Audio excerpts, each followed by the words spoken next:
הלו? הלו, כן, כן, שלום לך. שלום רב, כבוד הרב. כן, בבקשה, אדוני, שואל.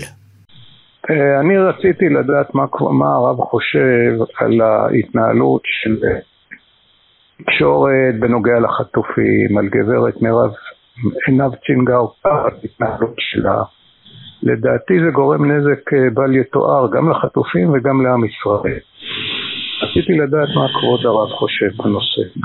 תראה, אני שוחחתי, אני אישית, גם עם שר המשפטים וגם עם שר התקשורת, דוקטור קראי, ושאלתי אותם, אין לי זמן לשמוע את התקשורת, אני מאוד מאוד עסוק.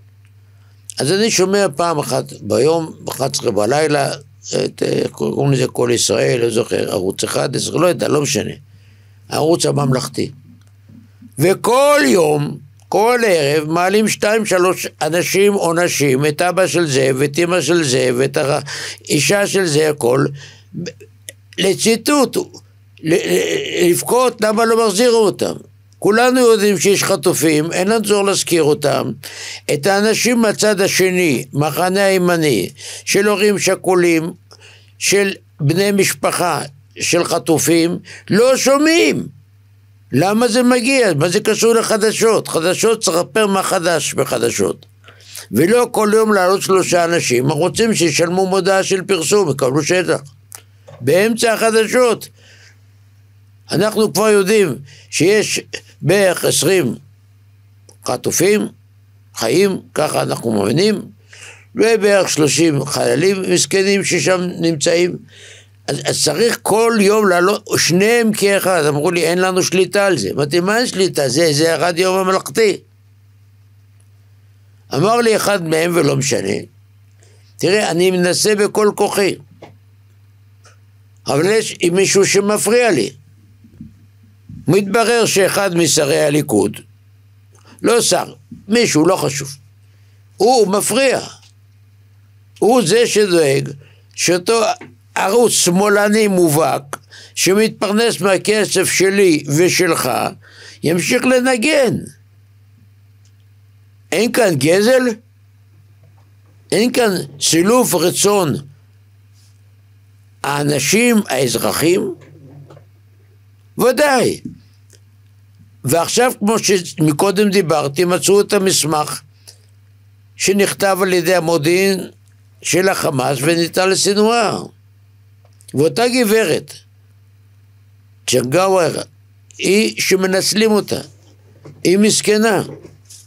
היא באמת ובתמים חושבת שזה יגרום לבן שלה לחזור, ואז הלכו עוד אנשים רשעים, ואמרו לה, הבן שלך לא יחזור כי ביבי לא רוצה שיחזירו אותו. ביבי קובע את רשימת המוחזרים והוא לא בפנים, אז תגיעי יותר, תצעקי יותר על כל במה. זה שקר, גברת. את והבן שלך הם נכס שאין ארוך לו בידי החמאס. את משרתת אותם באמת בתום לב.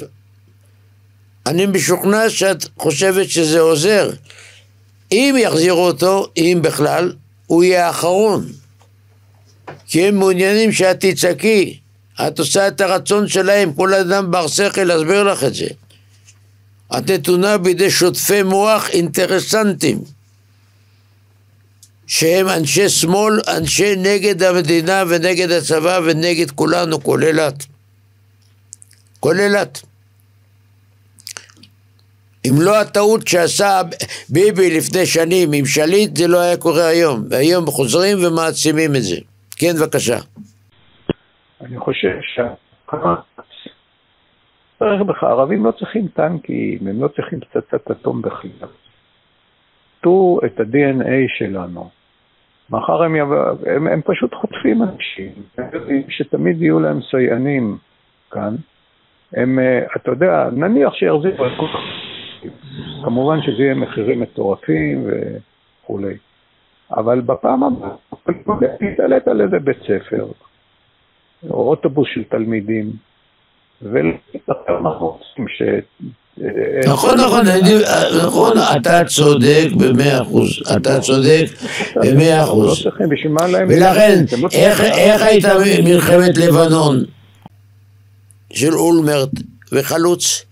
תפצו 2 חיילים בגבול הצלופן החיזבאללה והתחילה המלחמה, וכבר התחילה המלחמה, ידעו שהם הרוגים, הם כאילו אמרו תפסו אותם שבויים, לא שהרוגים היו, ובגלל זה נהרגו 160 חיילים ונפצעו אלפים. אבל אם הם היו יודעים שבת 2 מקבלים 2, הכל היה אחרת. ולכן אני טוען כל הזמן שכל אותם אנשים יוצאי אוניברסיטה, תואר ראשון, שני ושלישי, מדעי הזה, מדעי השבזה, אין להם שכל.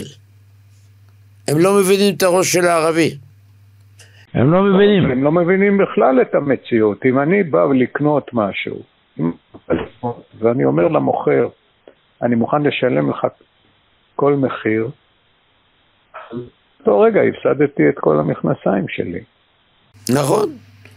לכן אני אמרתי מההתחלה, שכששלחו אנשים לעשות משא ומתן, לא צריכים לשלוח את ראש המוסד, אלא את ראש השב"כ, אלא את רמי לוי, או את יצחק תשובה.